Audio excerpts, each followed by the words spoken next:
प्रेम क्या है और प्रेम कभी नष्ट भी हो सकता है या नहीं? राम किशोर, प्रेम एक इंद्रधनुष है, उसमें सभी रंग हैं, निम्नतम से लेकर श्रेष्ठतम तक। काम से सेक्स से लेकर राम तक प्रेम कोई एक आयामी घटना नहीं है, बहुआयामी है। मूलत 3 आयाम समझ लेने जरूरी हैं। पहला आयाम तो शरीर का है, शरीर का प्रेम नाम मात्र को प्रेम है।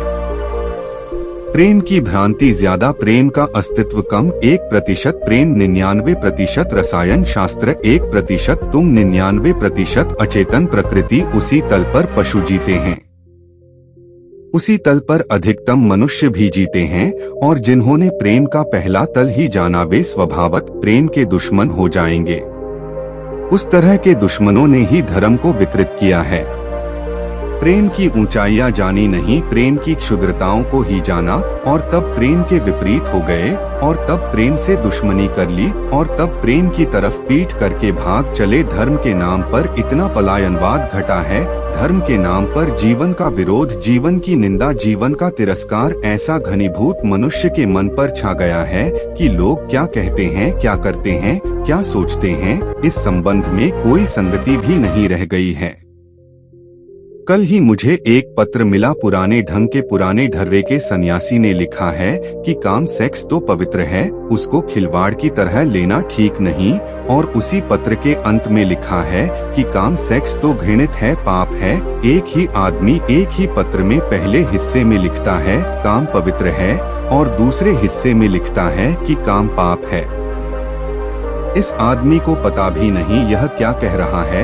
अगर काम पवित्र है तो काम पाप कैसे हो जाएगा? मगर ऐसी ही दुविधाओं से मनुष्य का मन भर गया है, और कारण यह है कि मनुष्य को पूरा प्रेम जीने का अवसर नहीं मिला, तो जो अवरुद्ध प्रेम की ऊर्जा रह गई है उसके भीतर वह सड़ती है। ऊर्जा का नियम है, या तो अभिव्यक्ति करो या सड़ेगी नदी बहती रहे। तो ठीक रुक जाए तो गंदगी पैदा होगी, बहाव उसे स्वच्छ रखता है, प्रवाह उसे निर्मल रखता है।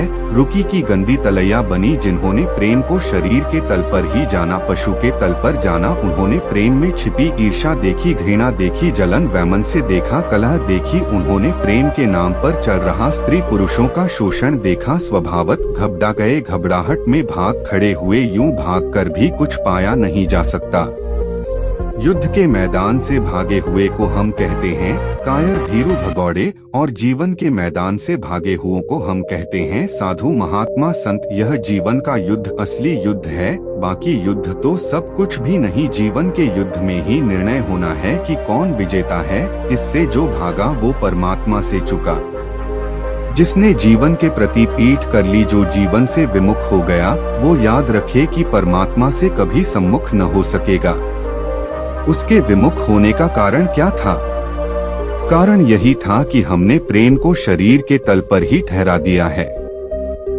एक फायदा है प्रेम को शरीर के तल पर ठहरा देने में, वो फायदा यह है कि प्रेम में थोड़ा स्थायित्व आ जाता है। शरीर मन से ज्यादा स्थिर है, इसीलिए विवाह इजाद किया गया कि प्रेम मन के तल तक न पहुंच पाए, शरीर के तल पर ही रह जाए। शरीर के तल पर रह जाने में एक तरह का स्थायित्व है, इसलिए विवाह में हम फिक्र करते हैं, और सब बातों की, सिर्फ प्रेम की नहीं।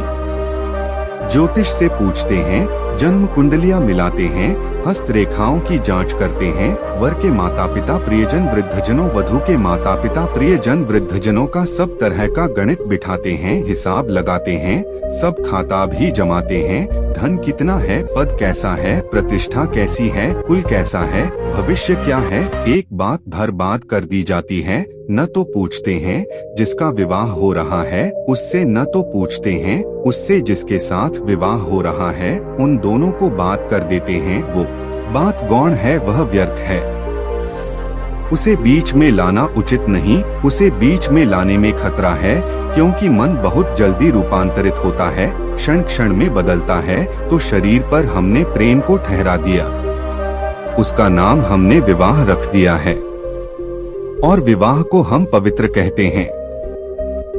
विवाह अपवित्र है, और इसी कारण अपवित्र है कि वह शरीर पर ही रुका हुआ है, गंदा है। और विवाह की सड़ांध फिर लोगों को भगोड़ा बनाती है।